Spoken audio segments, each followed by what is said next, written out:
Hello, everybody, and welcome back to One Hub Racing. Colin and I are here for episode 2 of Inside the Stewards Room, where we finally get a chance to dive into some incidents after round 1 in Silverstone last week. Colin, welcome along, and thank you for joining us. A pretty nice, easy return for the Stewards from their vacation in between season 26 and 27.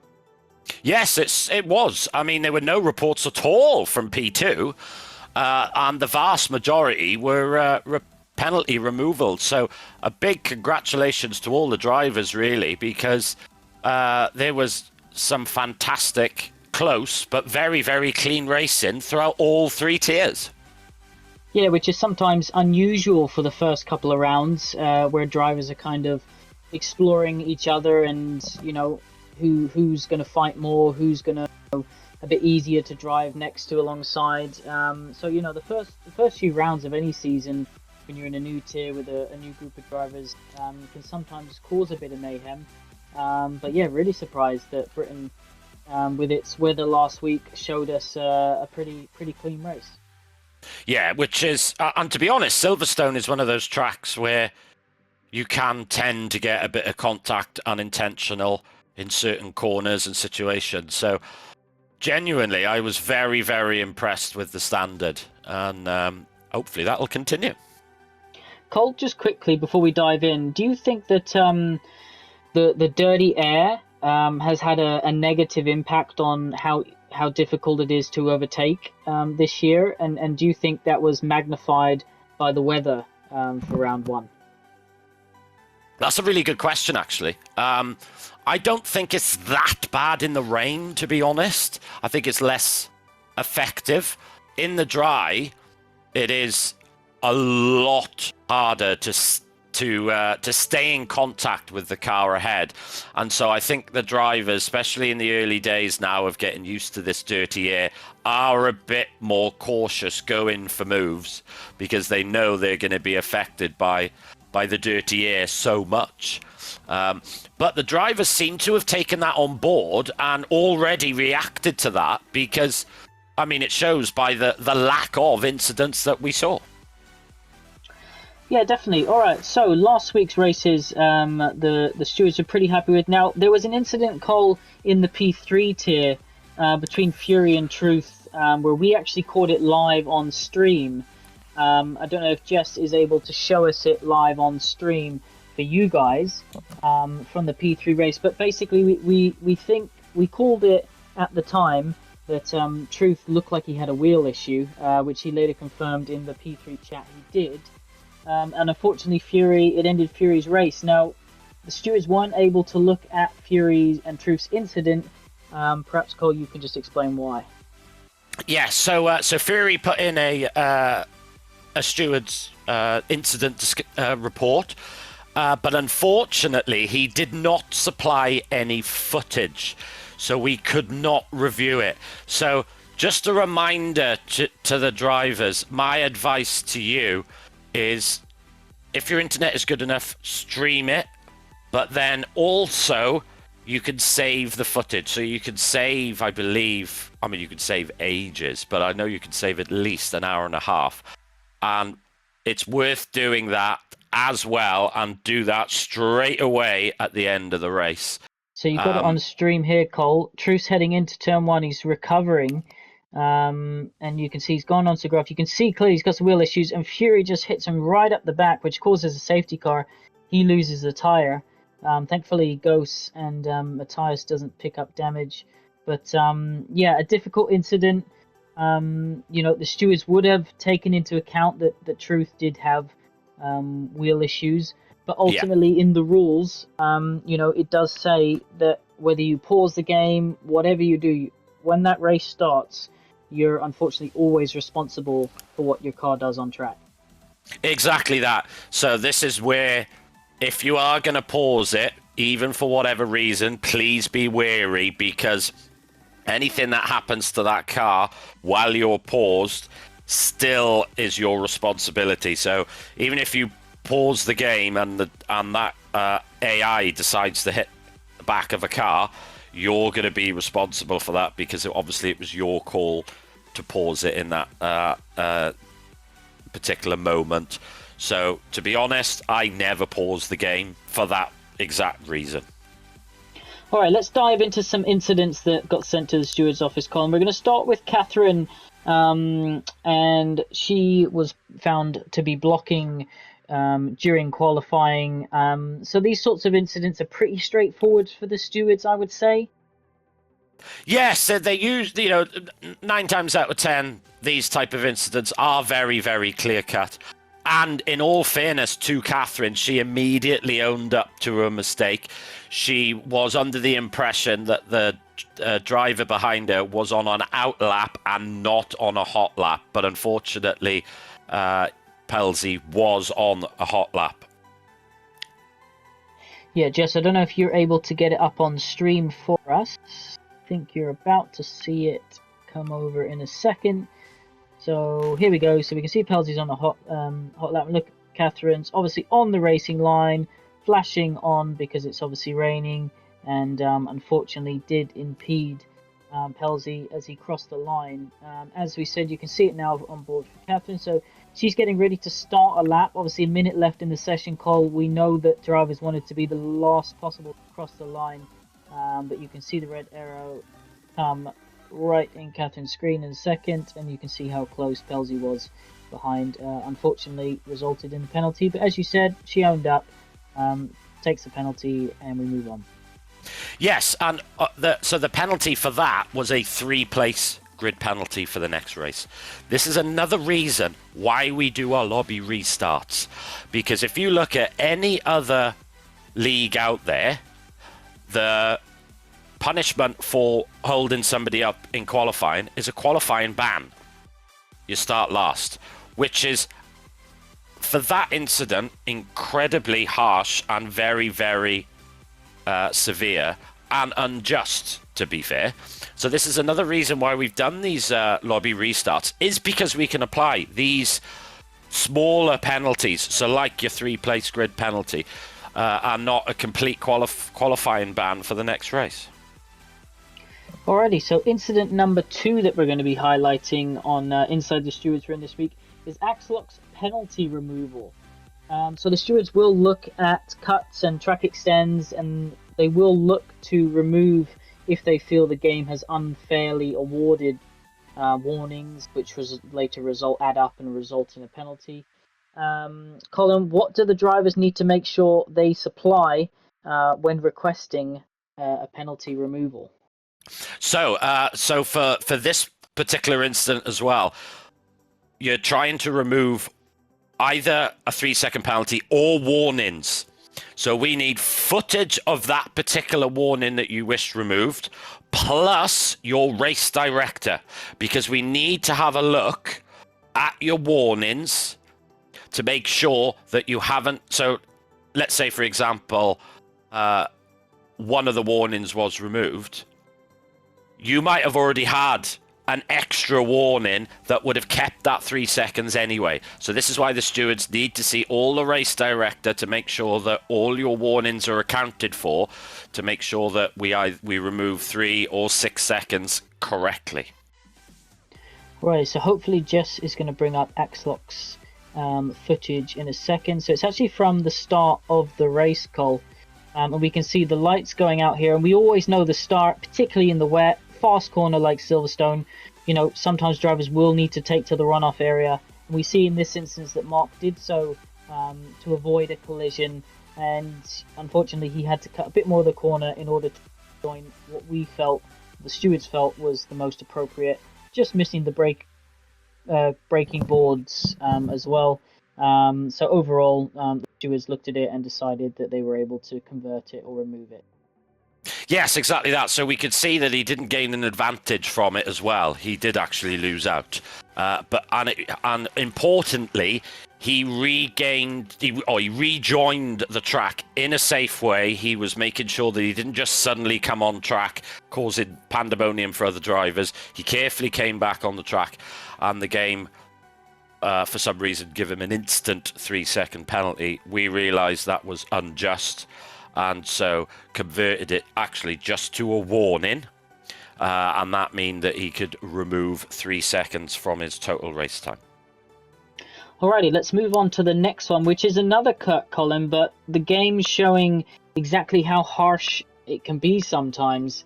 Obviously, your dad had run out of fuel after a great strategy call earlier on in the race, and unfortunately, he was given a harsh penalty by the game, which of course the stewards decided was a complete load of rubbish, and no way should have been what it resulted in from the game. So, just talk us through this one. Yeah, so Jess is just getting the video up now to show you, but this is right towards the end of the race, and you can see there he gets a straight 10-second time penalty for just running wide. So it should have obviously been a warning, but the game for some reason decided it was worth giving a 10-second penalty. Now, because Mason did not serve that 10 seconds in the pit lane, and it was added onto his total time at the end, the stewards could change that. So what we said was, yeah, it should have been a warning, but definitely not 10 seconds. So we converted that to a warning. That meant that he should have had a 3-second time penalty instead of a 10, and so we removed 7 seconds from the total of Dad's total race time, and that then promoted him 1 position. But like I said, if you do serve an unjust 10-second time penalty in the pit lane, unfortunately, there is nothing that we can do about that. And all we can do is shout at Codemasters. Yeah, incredibly harsh there. John only just running slightly wide. Obviously, he'd run out of fuel. So, just a really strange one from Codemasters there, because Stowe's a corner that drivers often go wide at, and I've never seen a 10-second being awarded like that. Now, final incident, Cole, that we're going to look at was King Vegeta and Damien in the P3 tier. Jess is going to bring us up on stream, hopefully, so everyone can see. And it was decided that the stewards felt it was no further action. So riding on board with King Vegeta now, I believe. Everyone can hopefully see on stream. Yep. So you can see that he's headed into turn 1 and does make contact with the back of Damien's car, and it does spin King Vegeta around.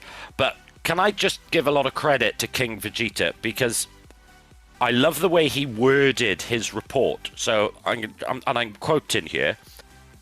I would like the stewards to review this footage and give me clear description as to what they think happened and how they think I could resolve this issue. So he wasn't really pinning any blame on anyone. He was simply saying, look, can I have a bit of advice for this? So unfortunately, King Vegeta just braked a little bit too late, misjudging the closing speed of the drivers ahead in the rain, which is, I mean, let's be honest, a piece of cake to do. And unfortunately, just made contact with the back of Guest. I mean, if you actually look at it, if he braked just very, very slightly earlier, it would have been the perfect turn 1, and he would have been right on the rear of Guest with a good run down into turn 3. So the stewards looked at that. We realised that, yeah, really speaking, King Vegeta is the driver at fault, but he was the only driver impacted. Guest was fine. He carried on with no problems at all, and so we deemed this just a racing incident with no further action necessary. Yeah, you can see that quite a few drivers in the P3 tier actually went slightly deep into turn 1.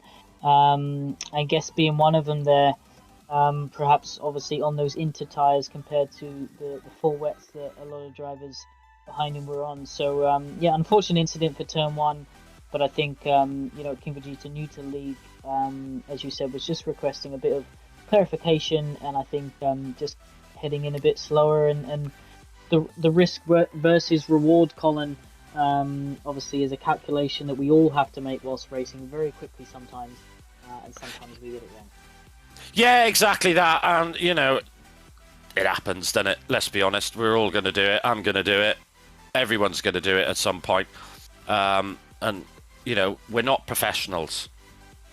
We are going to make mistakes. Just bear that in mind if anyone else makes a mistake towards you guys as well, 99.99999% of the time, it's never a deliberate action and it is just a mistake. Yeah, just looking at the chat, Mikey says Vegeta deserves a 50-point head start for running that cockpit view in the rain.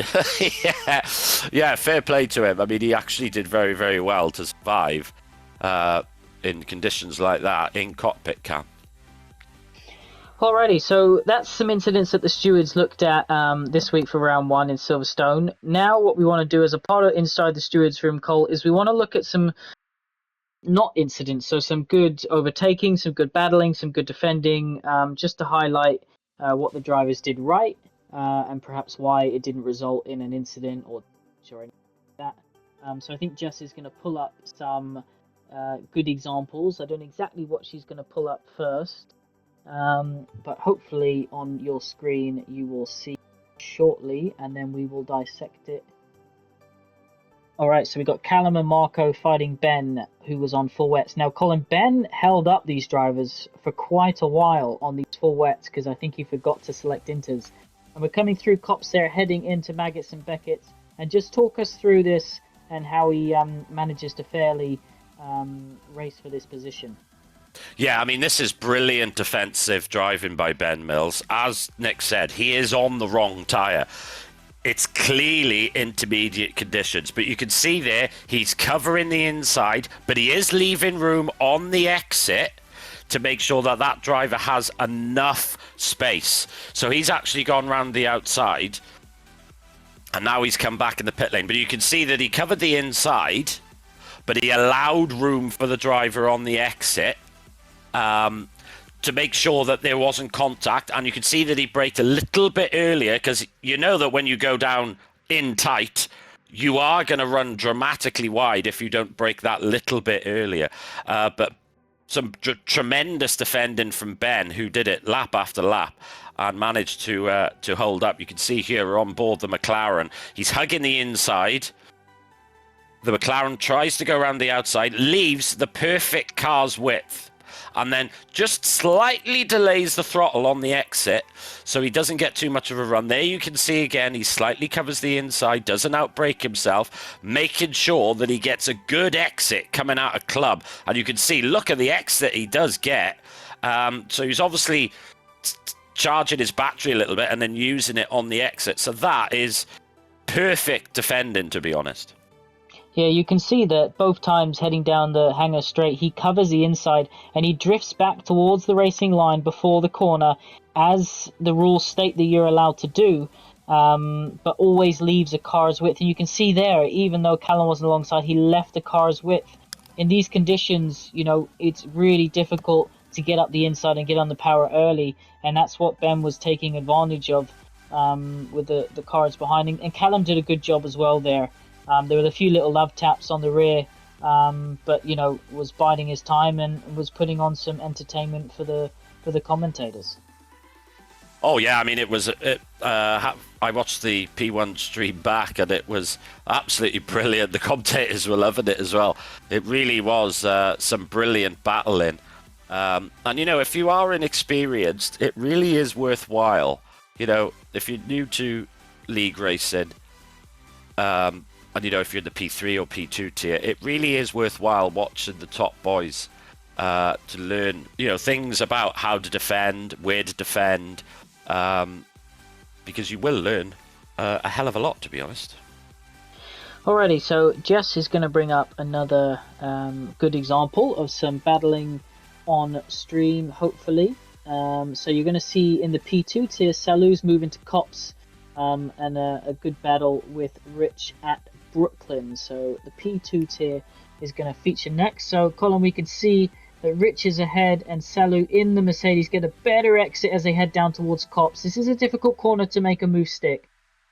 It's so difficult. We've seen it in real Formula One that trying to hang it around is so difficult, but he gets a brilliant run. So you can see that he planned that move about 3 or 4 corners previous.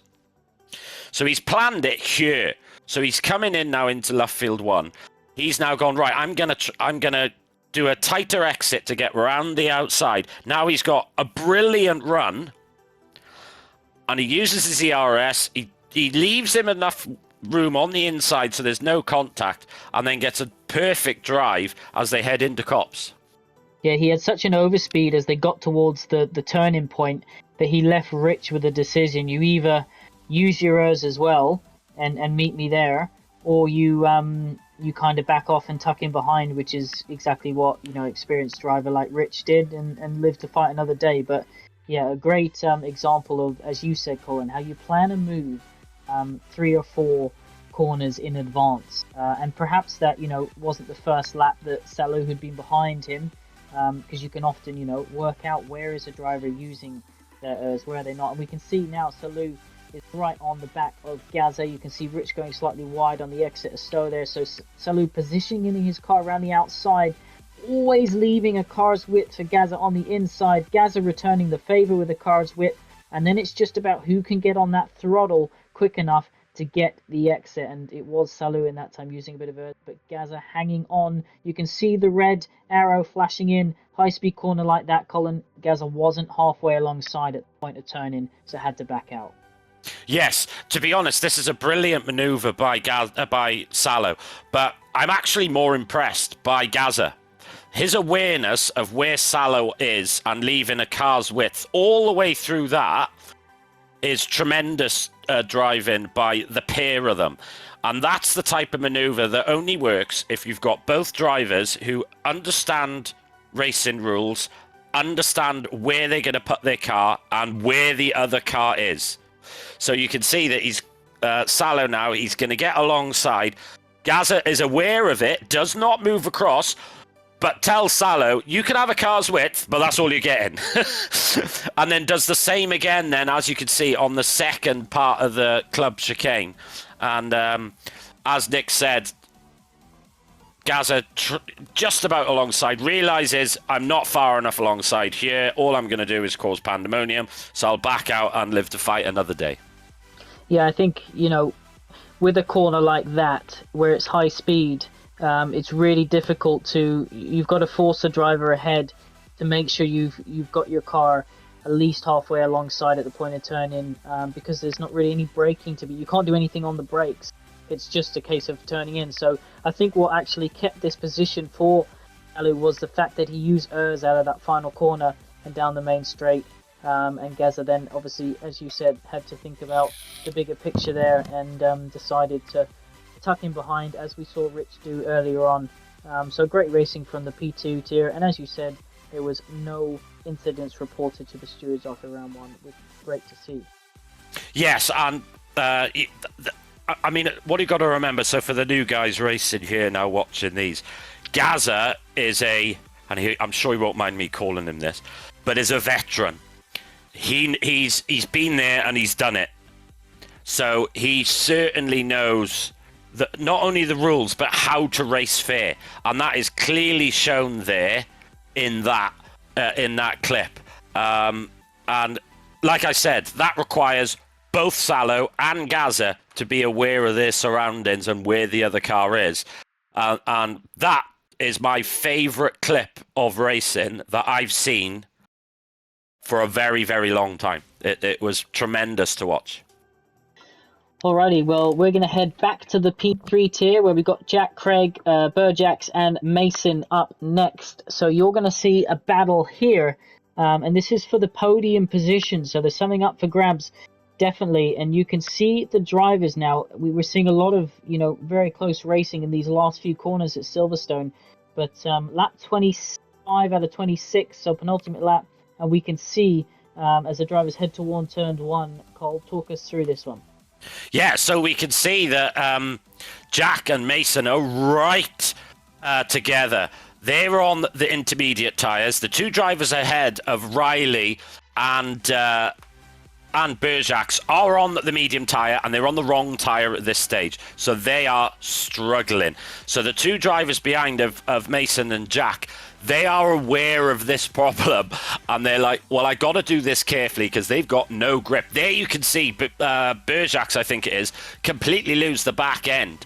And that allows the drivers to nip through. But look, we're almost 3 wide there, and I think it's Jack who goes, no, I don't fancy this, and decides the sensible thing. I'm going to back out and fight on later on through the lap. And there we go. There you can see it with the better grip. He's now alongside, but he's not far enough as they go through Maggots and Beckett's. So he holds fire and waits now down to Hanger Straight. There you can see running wide again.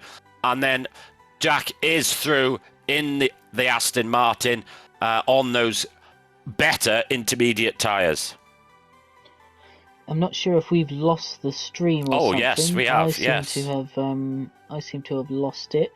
Looks like Jess we're back. might be... We're back? We're back. We're back.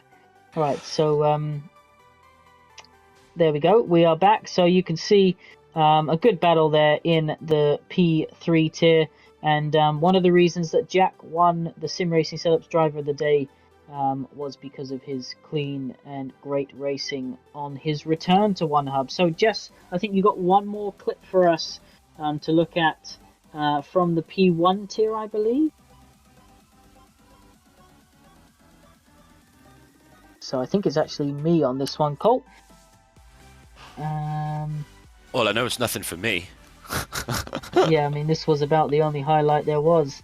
So I think this is pretty much to do with lap 1. Now, Cole, you're going to see us going nearly side by side, I think, through. So slightly wide there.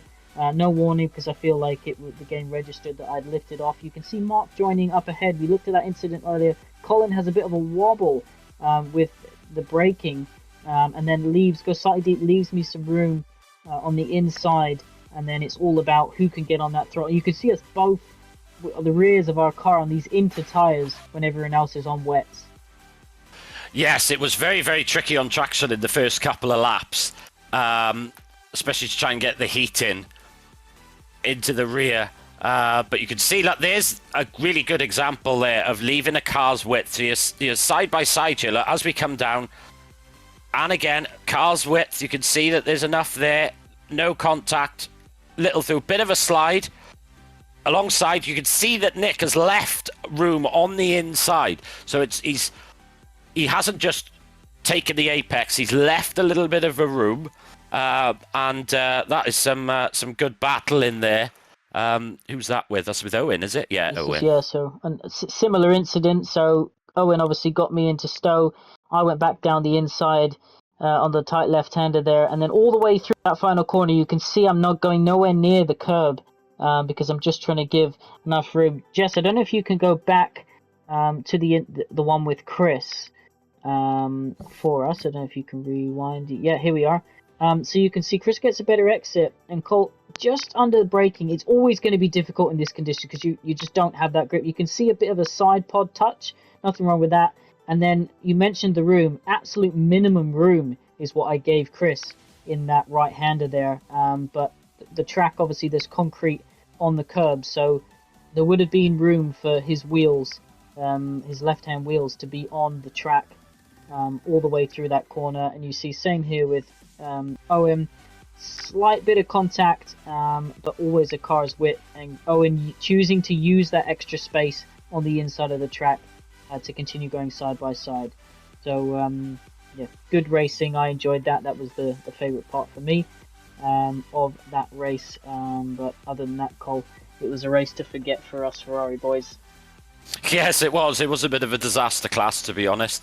Yeah, it got away from us about halfway through the race. But it was great to see some good battles throughout the field, and some really good drives. It was great to see Catherine get a point as well. So, which I believe is one of our first point winners for a female driver in the top tier, I think.